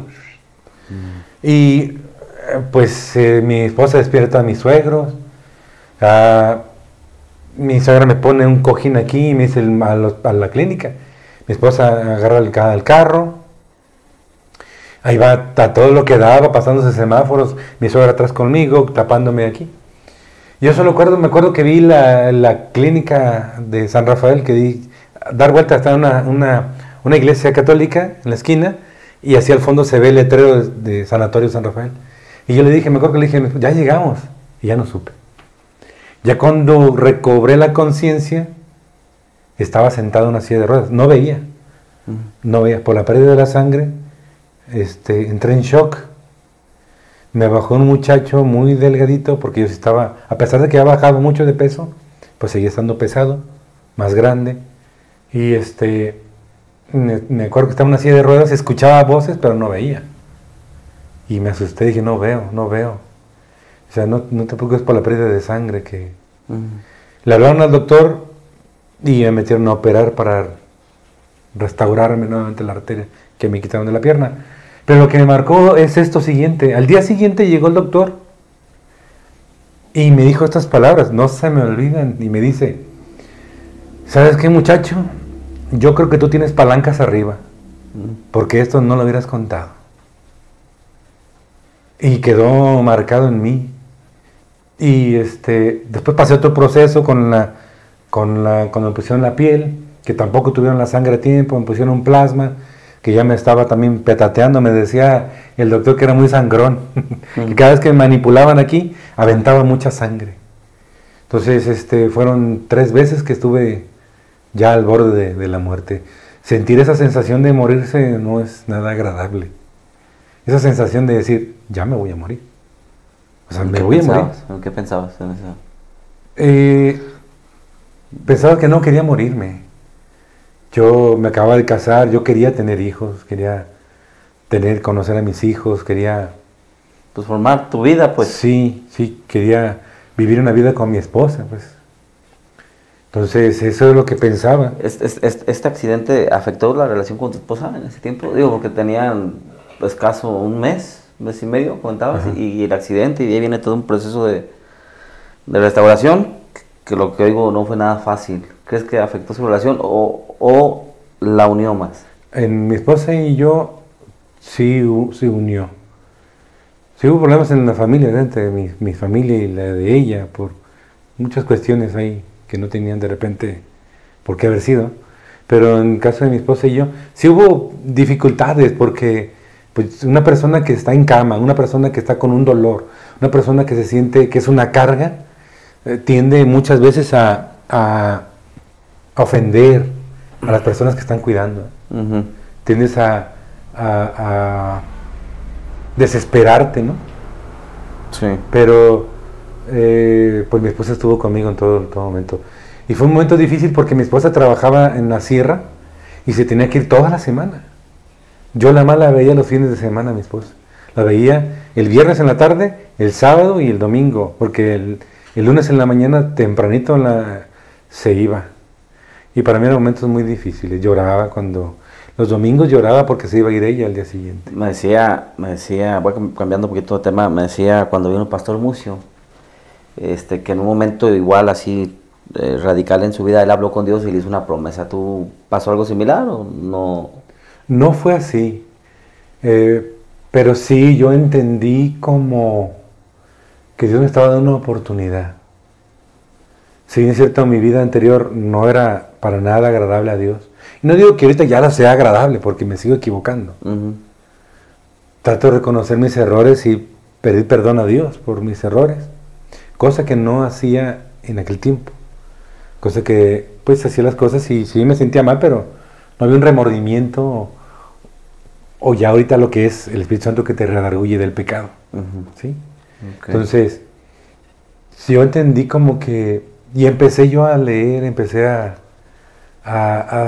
como que esa parte de sentir agradecimiento por Dios, de Dios por mi vida, empecé como que a entregarme más, a empezar a hacer las cosas de la manera en que Dios quería. Okay. O sea, a escuchar el consejo y atender al consejo y seguir la palabra que me estaban diciendo, del guardarse, del ser mejor esposo, de en todo ser mejor hijo. Le diste valor, pues ahora sí, a la palabra de Dios. Sí, y a la vida que Dios nos da también. Bueno, este testimonio me hace interesante ver cómo pensabas que ibas a morir y es como decir, Dios, si me muero ahorita creo que no... No voy a estar contigo. O que no hice lo que tenía que hacer, ¿no? A mí me daba miedo porque, y eso yo lo digo para quien tenga en su mente decir, me voy a por mi vida y ya cuando vaya a morir, pues pido perdón, ¿eh? Y yo les puedo decir que yo no tuve chance. O sea, yo me accidenté y un ratito cerré mis ojos y los abrí y yo no tuve chance de decir, Dios, perdona. Y ya estabas al borde de la muerte, ¿verdad? Y ya estaba al borde de la muerte. ¿Cómo es que comienzas a servir a Dios? Bueno, dentro siguieron los estudios bíblicos, ¿sí? Siguieron los estudios bíblicos en la casa del mismo tío, pero ya con el pastor Roberto Bueno, y es el que atendía los estudios bíblicos. Y me acuerdo que un día me dijo, Efren, tú vas a compartir el próximo jueves. Y yo bien valiente, sí. No sabían lo que me estaba metiendo. Sí, yo a mi mente, sí.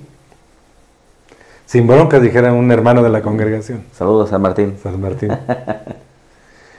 Y pues yo me empecé a preparar, pero voy cayendo en cuenta, cuando me doy cuenta de que tengo que compartir la palabra, no, pues en los nervios, un día antes no dormí.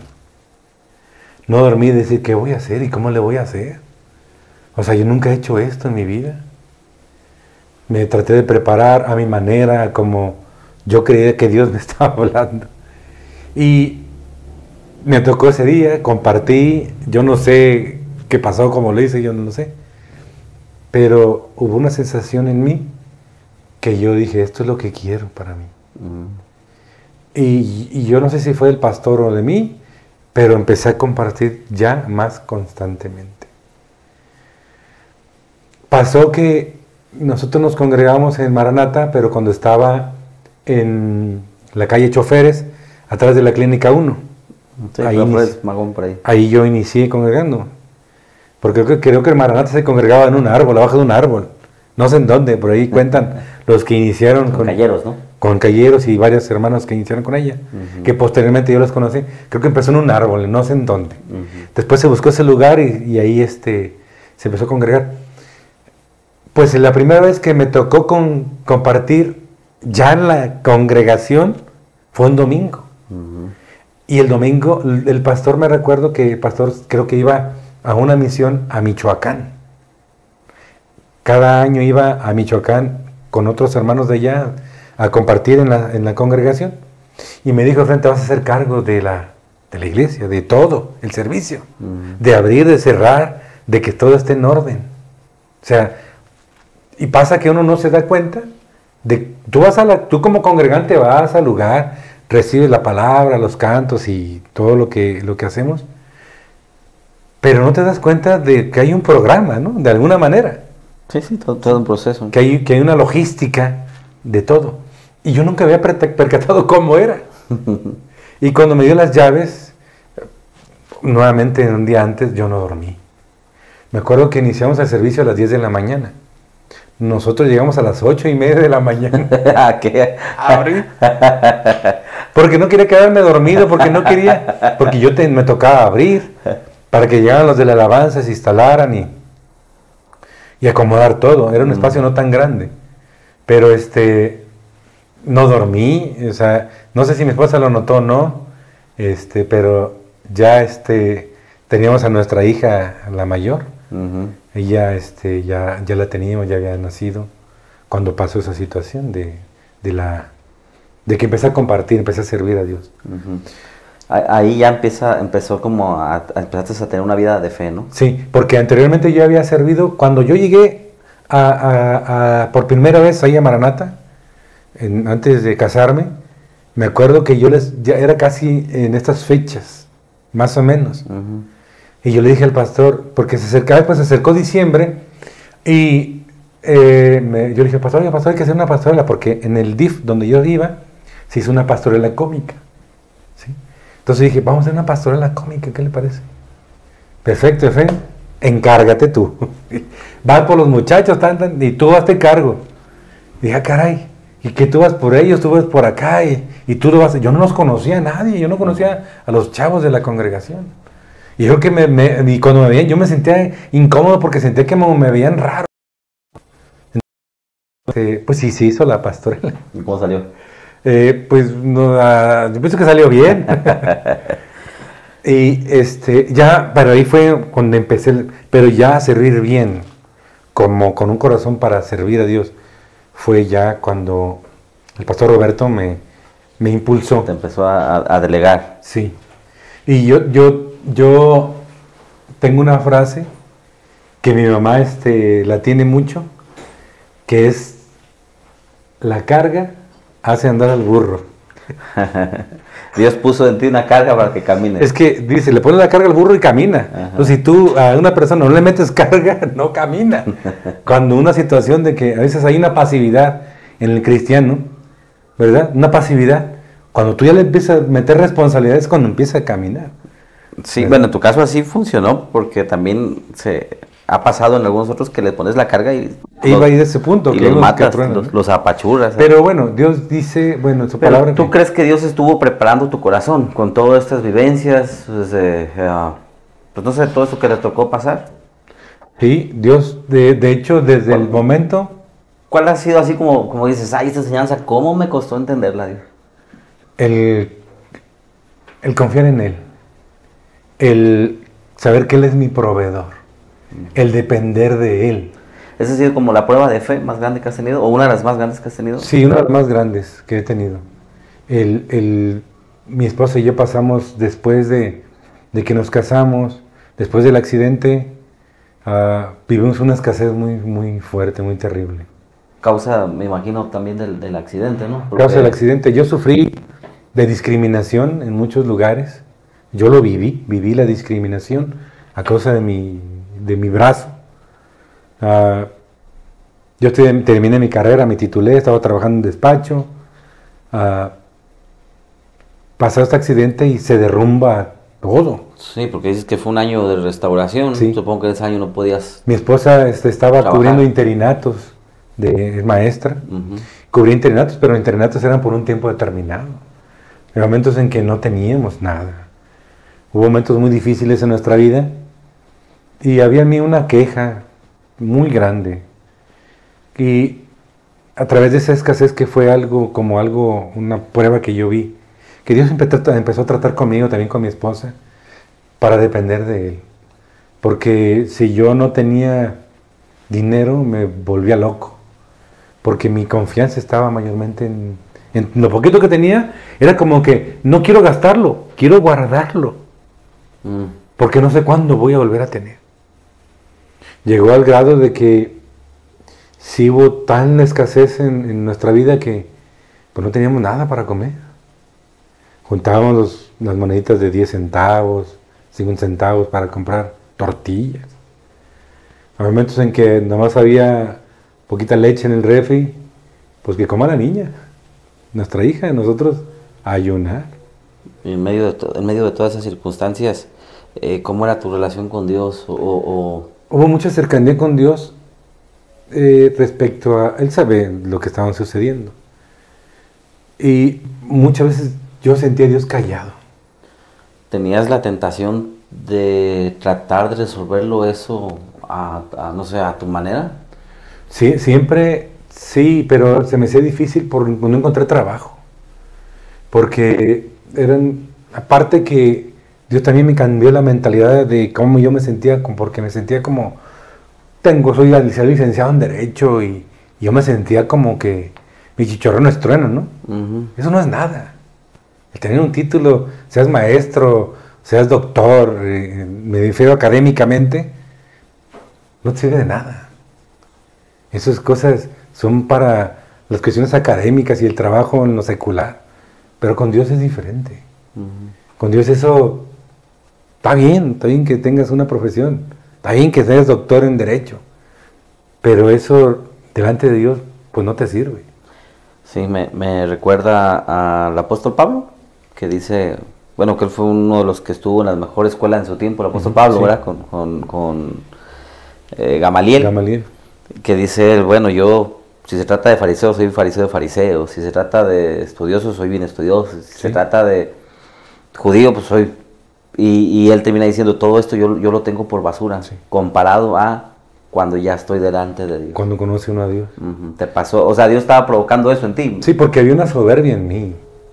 Una soberbia que yo me sentía como licenciado en Derecho, ¿no? O sea, yo me sentía como que eso era lo máximo, ¿no?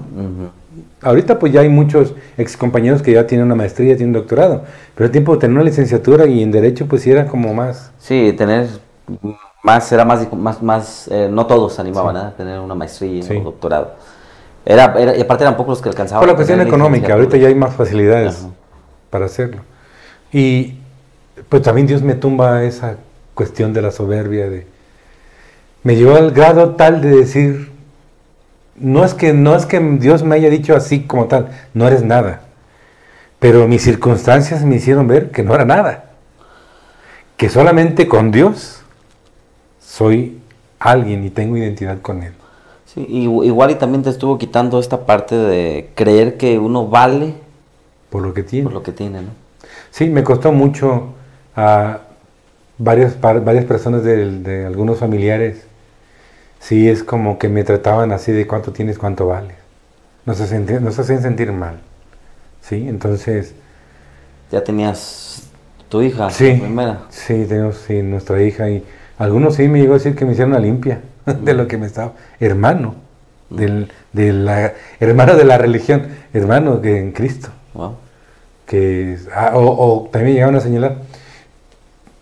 Parte me identifico con Job porque sí me llegaron a decir, eres tan malo que por eso Dios te tiene así.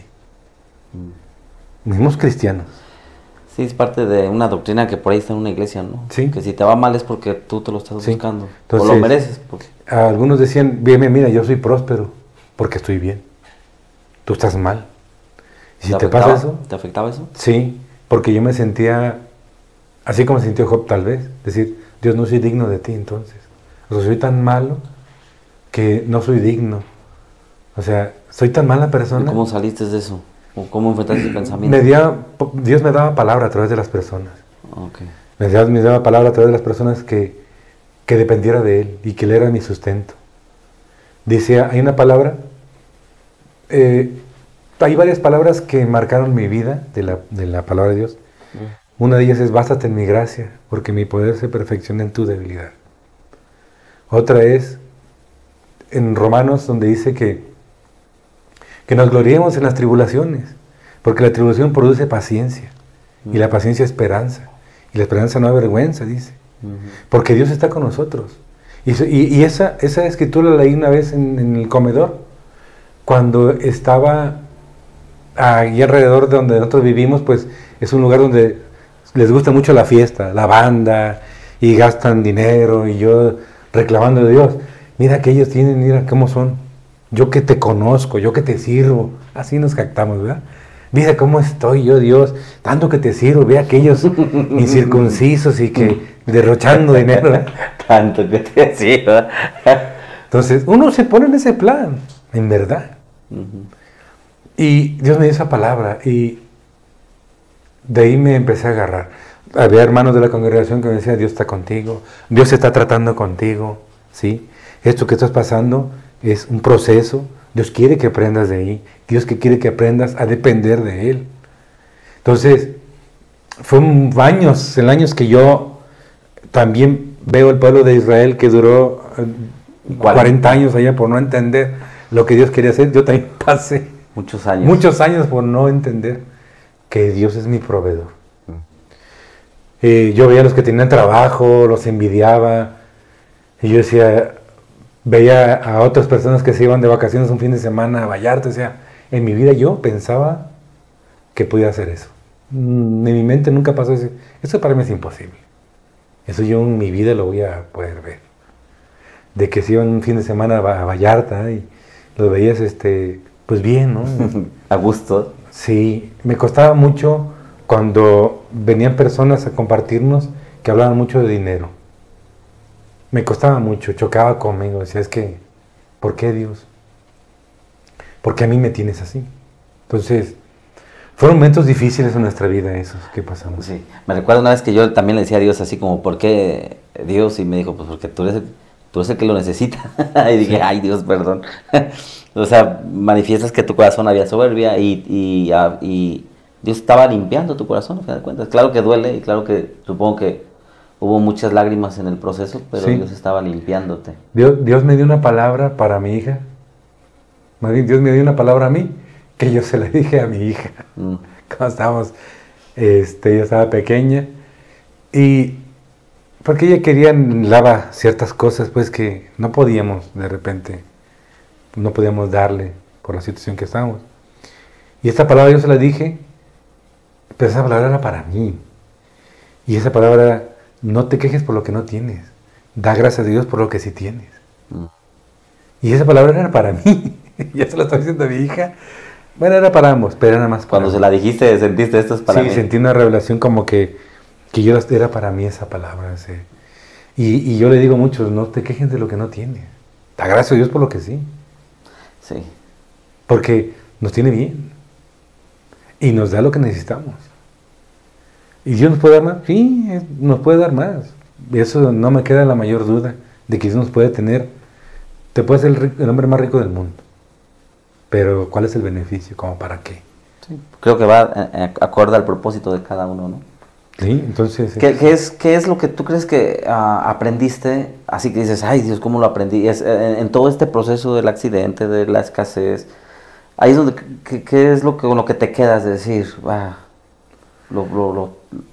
que no quiero una vida sin Dios, que yo aspiro a estar con Él cuando me muera, ¿no? Hay una parte de la escritura que siempre he dicho, cuando la parábola de los talentos, ahí al final cuando dice, yo quiero eso que Dios me diga, bien siervo fiel, en lo poco me fuiste fiel, en lo mucho te pondré. Y el querer ser fiel, el ser fiel con lo que Dios me da, ¿sí? Porque si somos fieles en lo poco, nos va a poner mucho. Claro. Y no refiere nomás a lo económico, se refiere a muchísimas cosas en el servicio. Mucha gente quiere, en el servicio Dios quiere sobresalir, quiere ser vista, pero no paga el precio de lo más básico, donde nadie te ve, donde tú y Dios nada más. No le eres fiel porque mucha gente dice, ¿cómo el barrer? No, yo quiero predicar, porque el predicar te ven, porque el predicar se lleva los aplausos, y el barrer en una congregación no. El dar a lo necesitado que nadie me ve en la congregación, eso no se ve, eso no se ve, no es de aplausos, y eso es lo poco. O sea, el dar a la persona que necesita una palabra también, no necesariamente dinero, porque a veces la gente se va por dinero. Bendición, mucha gente, bendición igual a dinero. Bendición es que Dios esté con nosotros. Sí, decir que bendición es igual a dinero es empobrecer realmente lo que es bendición. Bajar al nivel de la bendición al dinero, claro. Al nivel de dinero. Sí, de hecho el dinero, pues dice que el amor al dinero es el principio de todos los males, y que el dinero en sí, había una frase, decía, que alguien es tan pobre que luego que tienes dinero, ¿verdad? Dinero. Ahorita en la actualidad se vive de apariencia, ¿verdad? ¿Cuánto tienes? ¿Cuánto vale? Lo vemos en las redes sociales, ¿no? Las redes sociales es un paraíso, ¿no? Todo el mundo vive en un paraíso. ¿Ha sido difícil, Efraín, para ti vivir por fe? Sí. ¿El servicio a Dios? Sí, muchas veces, ahorita en la actualidad de repente, sí nos quedamos como de repente económicamente, o sea, pagamos aquí, pagamos allá, cubrimos las necesidades, que despensa, todo esto, y a veces nos quedamos con muy poquito, casi nada, decir, bueno, pues Dios, pues no siempre tenemos algo que comer. Ya sé que hay en la casa, o sea, frijoles hay, quesito, o sea, en esa cuestión de la comida no. ¿Y en el servicio qué es lo más difícil que has enfrentado? Sirviendo. Muchas veces el cuando he compartido que no ha estado Dios conmigo, yo lo he sentido muchas veces, creyéndome que yo lo hago porque sé o porque me siento preparado, y muchas veces me he estado en el lugar compartiendo y no sintiendo a Dios conmigo. Y veo que la gente está durmiendo, veo que la gente está apática, porque muchas veces nosotros en nuestro entendimiento, nuestra manera de ver dice, al cabo ya sé, ¿no? Ya sé la palabra, ya sé predicar, ya lo he hecho muchas veces, ya he compartido, o sea, ya, ya, no sé si lo dijo el pastor Mucio. Sí, nos comentaba de que él se preparó una prédica, pero tan bien preparado, sí, que cuando lo estuvo allá sacando, dice que se sintió tan solo. Sí. Y dice, mejor me puse a orar y no ha vuelto a predicar esa palabra. Yo pienso que la mayoría de los que han predicado, no sé si todos, han pasado por esa situación. Que en algún momento de la vida se han sentido como que no está Dios aquí conmigo. Estoy haciendo, Y también el no dar el ancho para Dios, en el sentido no de predicar bien, no de hacer las cosas en la excelencia, sino de no ser un buen hijo para Dios. Eso me todos los días me tiene con un temor en ese sentido. ¿Qué te hace permanecer, perseverar en servir a Dios? El agradecimiento de lo que Dios hizo conmigo, de que me rescató de la muerte. Porque un día en una reunión de varones, vino una persona de Tamaulipas, creo, un profeta, Ujú. y una reunión de varones, todos estábamos ahí y venía así, venía caminando para acá y de esas veces que dices, Dios, si me vas a exhibir, exhíbeme aquí, no me exhibas en el cielo, ¿verdad? Y de esas veces que hay personas que Dios las usa de tal manera que con solo verte a los ojos sabe que te está desnudando Dios a través de su palabra, del profeta que está... No hay un velo. No, dices, me está viendo y Dios me está viendo y me está viendo todo lo que tengo por dentro. Y en ese momento yo me acuerdo que me agaché, me dio vergüenza porque pues uno siempre está en pecado. Por algún momento, una razón, uno pues se equivoca a lo largo del día. Ujú. Y yo me acuerdo que me agaché y puso la mano, estaba pesado el hermano, profeta, sí estaba grande, grande me refiero de tamaño, y puso la mano en mi espalda y me dice estas palabras, esto dice el Señor, un espíritu de muerte te rondó 3 veces y de ellos Dios te dio la victoria. Él no me conocía, él no sabía lo que yo había pasado, pero Dios sí. Y en ese momento sentí un escalofrío que recorrió mi cuerpo y ese escalofrío sentí como diciendo, Dios, tú eres Ujú. el que está aquí.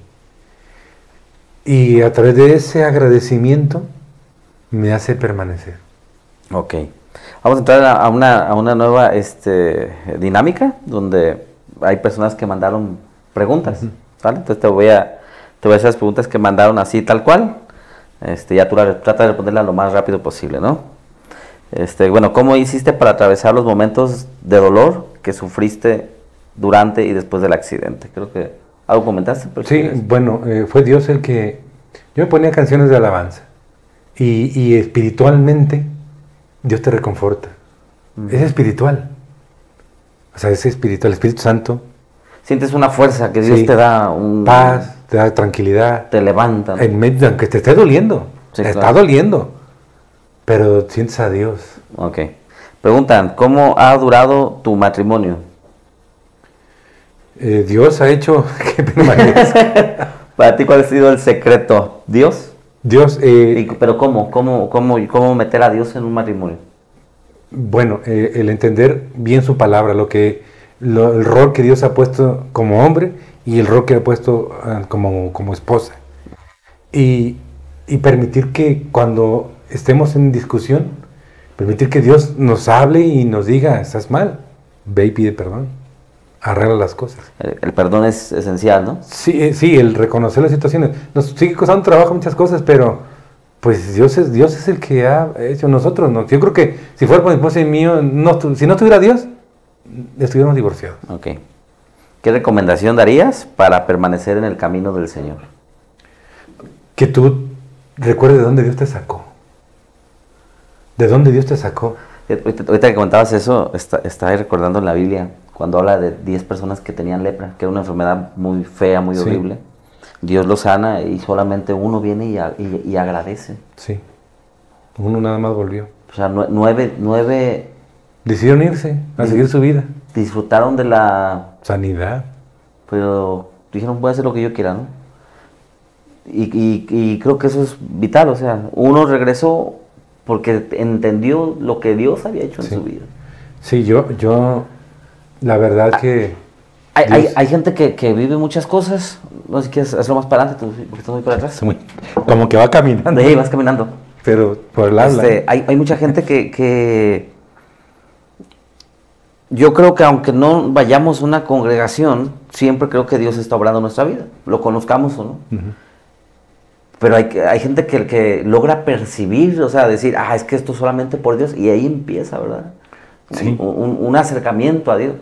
O sea, ¿cuántas veces Dios nos ha librado de la muerte? Que ni sabemos. ¿Cuántas veces Dios o todos los días Dios nos da para comer, Dios provee?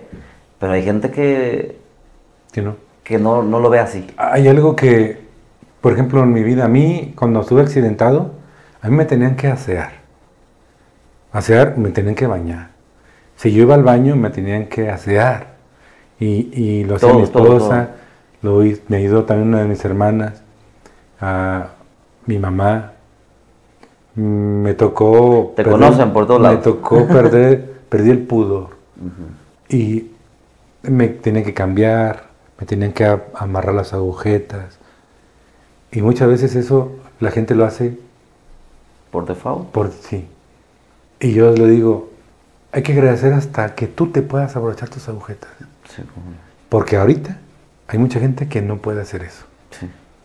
Y el hecho de nosotros poderlo hacer, el hecho de amanecer un día es simplemente para decir, Dios, gracias por esto. Porque no nos creamos que por nuestra linda cara, que porque somos buena onda, que porque ya somos cristianos, ya con eso basta porque amanezcamos. No es por misericordia de Dios. Es por misericordia. Y tan misericordia es que dice que Dios deja salir el sol sobre justos y sobre injustos. Sí. Sobre todos. Sí, agradecer a Él por Es lo todo, básico, por lo básico. todo. Y nos olvidamos de agradecer lo más sencillo. Decía alguien, pero pues ¿qué le voy a agradecer a Dios? ¿Que no me ven, que estoy mal? Y yo decía, pues, soberbia, cuánto orgullo Sí. de creer que no hay nada que Que no hay agradecer. nada que O agradecer. creer que lo que tenemos, porque ahorita también se da mucho, es que creer que lo que tenemos es por nosotros mismos. Sí, el creer nuestras capacidades o creernos los menos petateros. Ajá. Ok, siguiente pregunta, dice, ¿qué ha sido lo más complicado y satisfactorio de ser padre? Lo complicado es guiar a tus hijos por el camino que Dios quiere que vayan. El tratar de ser buenas personas a ellos, de tratar de decirles, ¿sabes qué? Dios es el que nos guía y Dios es el que nos ama y Dios es el que nos da la fuerza para seguir adelante y que sean el reflejo de Dios, mis hijos. Ujú. No tanto de mío, porque pues, somos muy chafas, pero eso es lo más complicado, tratar de que los hijos sigan el camino que Dios quiere. Y la satisfacción es, pues, poderlos abrazar. Yo puedo decir, te amo hijo, te amo hija. Para mí es algo tan grande que no puedo comparar. Mundanamente hablando, Ujú. que el amor de Dios pues es más grande, Sí, pero eso es para mí satisfacción de tener a mis hijos conmigo. sí. También, bueno, estaba recordando una anécdota, alguna vivencia que tuviste también muy complicada y que creo que va en relación, que a veces uno como padre sufre mucho cuando los hijos sufren, Sí, ¿verdad? O sea, recordaba que tu hija se convulsionó. sí, tenía como unos 3 años y mi hija padeció mucho de altas temperaturas, padeció mucho de la garganta, se enfermaba con facilidad. Y eran momentos muy difíciles para nosotros porque no teníamos económicamente recursos y se nos enfermaba y para dónde corríamos, no sabíamos qué hacer. La niña no se la bajamos ni con agua, ni con nada, ni con pastillas, ni con nada. Y un día de esas, pues nos convulsionó, empezó a convulsionar porque la temperatura subió creo que hasta 40. Nos convulsionó y yo esa imagen no se me olvida de mi hija, no la puedo olvidar. Cuando ver que está convulsionando con su trajecito verde, porque era un trajecito verde, era un chorcito y un trajecito verde de resaque, porque estaba haciendo calor y no la podíamos tener con mucha ropa. No sabíamos qué tanta temperatura tenía, así fuimos a la congregación. Oraron por ella, pero la llevamos a la clínica y fueron momentos difíciles de no saber, de no poder hacer nada por tus hijos, de que tú quieres tomar el lugar de tus hijos. Dice Dios, si en mí es posible, hazme pasar a mí eso. Sí, recuerdo una predicación de Cash Luna, pastor de Guatemala, que igual dice que su hijo estuvo en el hospital, dice, y ahí te sale hablar en lenguas, te sale, quieres hacer lo que sea con tal de que tu hijo no sufra. Sí. Obviamente en todo eso también hay aprendizaje, pues hay algo, ¿no? Sí. Que Dios está mostrando. Dice, otra pregunta dice, bueno, está hablando de tu físico. Comentabas que estabas muy llenito. ¿Cuánto pesabas? ¿Cuánto pesas ahorita y cuánto pesabas antes? Bueno, ha sido un proceso medio complicado.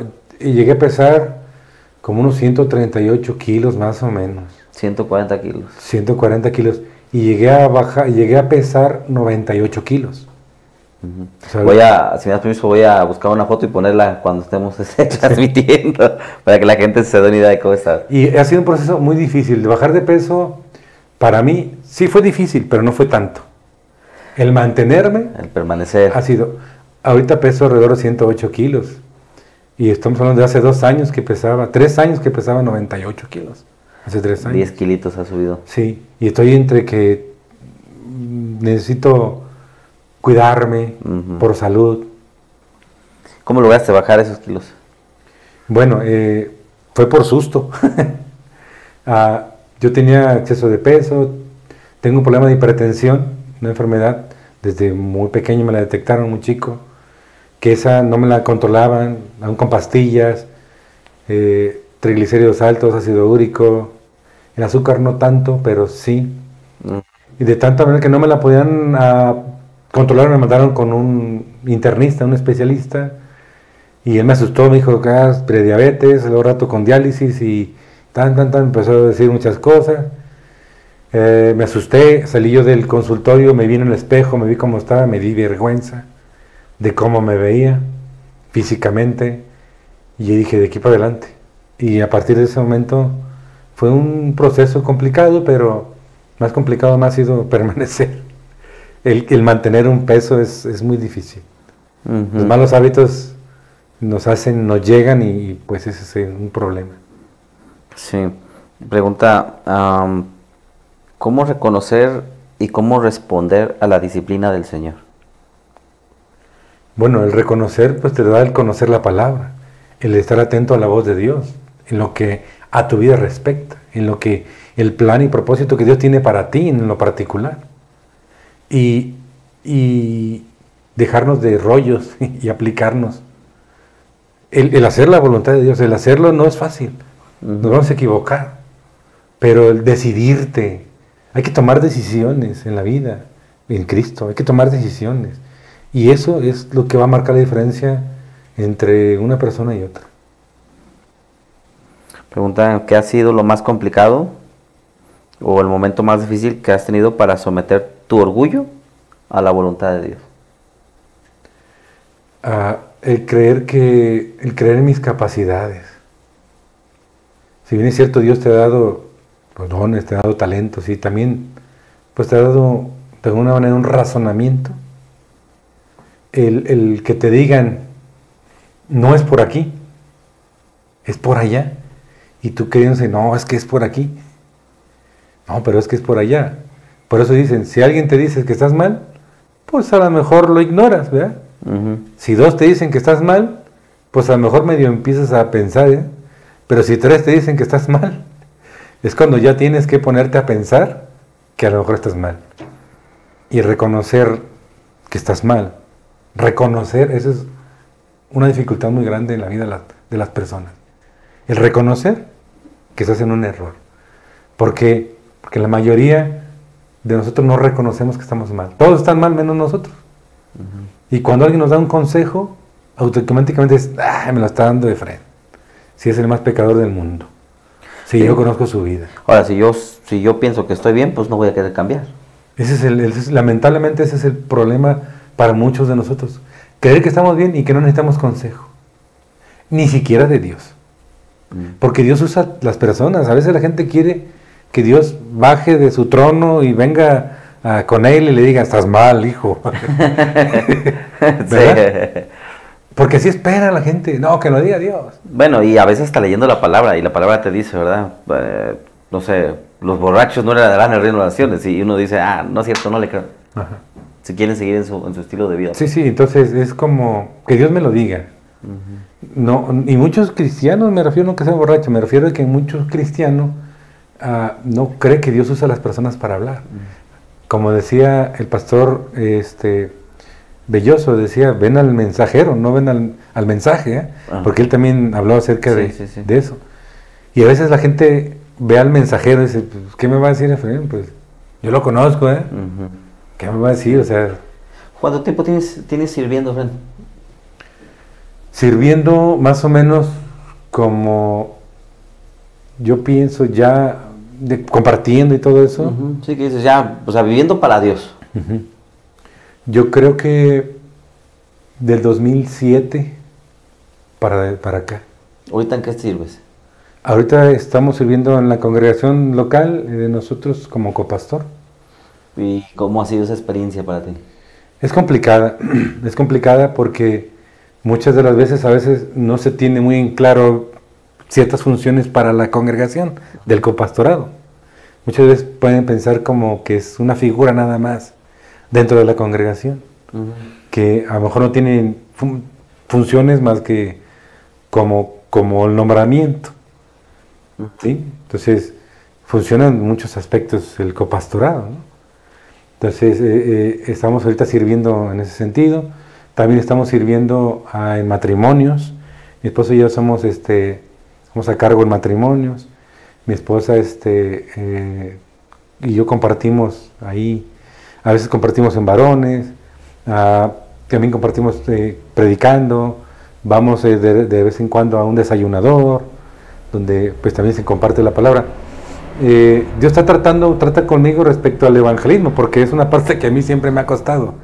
El evangelizar, el compartir a alguien que no conozco, es parte complicada. ¿Cuál ha sido la mayor satisfacción de servirle a Dios? ¿Y qué ha sido lo más difícil? La satisfacción es cuando ves que alguien que tú le compartes empieza a tener interés por Dios y empieza a aferrarse a Dios y empieza a reconocer que Dios es su Salvador y que de eso se agarran. Decir, yo quiero estar aquí, esto lo quiero para mi vida. Difícil es cuando hay rechazo de la palabra en la misma congregación. Cuando uno predica una palabra y que es desechada. Eso es muy difícil porque pues uno trata de prepararse, esforzarse, creyendo uno que Dios le habla, ¿verdad? Para compartir la palabra. Sí. ¿Cómo enfrentas eso? Pues diciendo, Dios, reconfórtame. O sea, porque no me rechazan a mí, te rechazan a ti en algún momento. Y es como, pues Dios, pues tú obra en ellos. O sea, yo no puedo influir en nadie, ¿eh? No puedo decirle a nadie con mis palabras, sé que eso. O sea, Dios es la palabra de Dios es la que va a cambiar a las personas. Nosotros somos instrumentos nada más de compartir. Y el Espíritu Santo es el que va a redarguir de pecado o convencimiento de la palabra a las personas. Pero cuando ves que no sucede, te duele pues en tu corazón. Sí, me entristece porque tú ves que la persona está batallándole en ciertas situaciones, tú le quieres ayudar para que sea mejor espiritualmente y tú ves que hay un rechazo, es decir, tú como que si no le dijiste nada, siguen con las mismas actitudes y siguen batallándole, que es lo peor, a veces siguen quejándose de lo mismo. Sí, eso es. ¿Cuál es tu diagnóstico de la iglesia actualmente? Hay mucha apatía en la congregación. Hay mucha apatía en las congregaciones en general, no digo que todos, apatía ya de la palabra, porque yo he sentido que mucha gente cree que ya lo sabe todo y que no hay nada que le pueda uno compartir. Eso es lo que yo veo, diagnóstico, que hay mucha apatía en muchos. Y que muchos creen que todos lo saben. Pues en esa parte, no sé, creo que Dios se va a encargar, ¿no? De mostrarnos, de revelarnos. Pues dice la palabra que Dios resiste al soberbio, ¿eh? La soberbia es que yo sé. Si tú llegas a la congregación, iglesia, voy a compartirles de el trigo y la cizaña. La gente dice, ya me la sé. Sí, estaba recordando cuando yo empecé, que conocí a Dios. Yo tendría un mes de conocer a Cristo y recuerdo que estaba con unos pastores, José Ramírez y la pastora Griselda, y les dije, quiero compartirles algo, ¿no? Obviamente, pues ellos tenían años pastoreando, ya se lo sabían, y les hablé acerca del, creo que si no me equivoco, del que siembra diferentes lugares, y la actitud de ellos era como de, wow, Brasil, qué padre, estoy seguro. Lo entendí después, dije, sí lo sabían, pero tuvieron una actitud de decir, bueno, va empezando, una cosa es apoyarlo, para que siga desarrollándose, y a lo mejor hasta decir, bueno, a lo mejor trae algo nuevo, ¿no? O sea, sabemos la historia, pero siempre hay nueva revelación. Y lo caso contrario, pues, lo que comentas, ¿no? Que hay unos que tienen un corazón duro, como decir, que llámese todo, pues. Sí. Porque el conocimiento envanece, ¿verdad? El conocimiento nos hace creer que ya lo sabemos todo.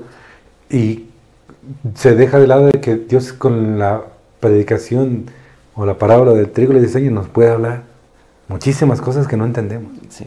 Yo le decía a la iglesia que muchas veces Dios habla lo mismo y lo mismo y lo mismo y lo mismo y lo mismo con diferentes personas, diferentes ministros, pues porque ya lo sabes, sí, ya lo sabes. Pero es muy diferente saberlo a ponerlo por obra. Sí. Entonces hay gente que dice, es que yo ya sé que tengo que perdonar, pero ya tengo años y no puedo perdonar a mi padre o a mi hermano, Sí. pero ya lo sé, o sea, no me diga, ya lo sé. Entonces Dios muchas veces está hablando lo mismo pues para motivarte a que pongamos hacerlo. por obra su palabra, ¿no? Y bueno, creo que eso es parte de lo que a ti te corresponde. Para los que no saben, Efraín es copastor de la congregación y también es maestro de la palabra de Dios. Así que, pues hasta que Cristo venga Sí. a seguir hablando palabra de Hay Dios. una parte de la escritura que Dios habla, en diferentes ocasiones habla 3 veces. Sí. Cuando lo dice 3 veces, quiere que dejar algo bien claro. Ujú, Como a Pedro cuando le dijo, Pedro, ¿me amas? ujú. El paciente me sabe, Pedro, ¿me ama? Pedro, ¿me ama? Se lo dijo 3 veces. Pedro negó 3 veces. Hay cosas que cuando Jesús estaba orando, bajó 3 veces con los discípulos. Para que despertaran. Para que despertaran. 3 veces bajó. Entonces, si en la congregación te predican 3 veces algo, es porque Dios te está diciendo, quiero que quede bien claro esto, porque no se está haciendo. Porque pareciera que sí lo sé, ya trigo y cizaña, pues ya sé que el trigo se queda, que se dobla, la cizaña se queda así, que llega el sembrador, el cosechador, y ya me la sé la historia. Sí. Pero a lo mejor no la has aplicado en tu vida. Y no te vayas a encontrar siendo cizaña. Y no te des cuenta. Porque no lo sabemos. Ujú. A lo mejor yo estoy diciendo, eres cizaña, cambia. Sí, así es. Bueno, pues vamos a concluir con esta entrevista a Efraín Bernal. Efraín, no sé si quieras compartir algo aquí en esta cámara, compartir algo con un mensaje final. Bueno, yo tomo la parte donde Josué le dice a los demás, después de que se reparten las tierras y todo eso, dice, yo no sé ustedes, pero mi casa y yo serviremos a Jehová. Mi casa, mi esposa y mis hijos, yo sé que ellos tienen también un corazón para servir. Estoy orgulloso de ambos. Y ahorita quiero hablar en particular de mi hija, estoy muy orgulloso de mi hija. Ya tocó por primera vez en el grupo de alabanza, este domingo en la congregación. Y me da satisfacción de saber de que se trabaja en eso y que viva para Dios. Y yo les digo que su casa sirva a Dios, pero que eso se manifieste en acciones, no siempre en palabras, porque yo puedo decir, mi casa y yo servimos a Dios y cada quien hace su voluntad y cada quien hace sus cosas y sus hijos por ningún lado, ¿verdad? Uh-huh. Pero yo he decidido, yo los invito a que tomen decisiones. El amar es tomar decisiones. Yo tomé decisión de amar a Dios porque Dios me amó desde antes de que naciera. Y yo sé que Él tiene cosas buenas para nosotros y tiene cosas buenas para ti. En medio de las dificultades, Jesús dijo, en el mundo vas a tener problemas. No dijo que se te iban a acabar los problemas conociéndolo a Él. Pero tienes a Dios de tu lado en las dificultades y Dios te va a librar de otras cosas que ni siquiera tú sabes o ni siquiera te has imaginado. Uh-huh. Que Dios te bendiga, te guarde, para que un día estemos en la presencia del Señor. Bien. Bueno, pues este fue la entrevista con Efraín Bernal. Espero que esta entrevista te inspire. Realmente ha sido una vida de mucho aprendizaje la que has llevado, de muchos procesos, y pues sigue así, siendo un hombre de fe, viviendo por fe, sirviendo a Dios, viviendo para Dios. Y pues que espero que también esto que hemos escuchado te inspire a tu corazón, ¿sale? Se puede salir de todo, del sufrimiento, de la escasez, aún de la condición física, de cualquier circunstancia. Dios nos puede librar y nos puede ayudar. Así que nos vemos el próximo lunes y recuerda que sin café es imposible agradar a Dios. Hasta la próxima. Dios te bendiga. Bendiciones. Hasta luego.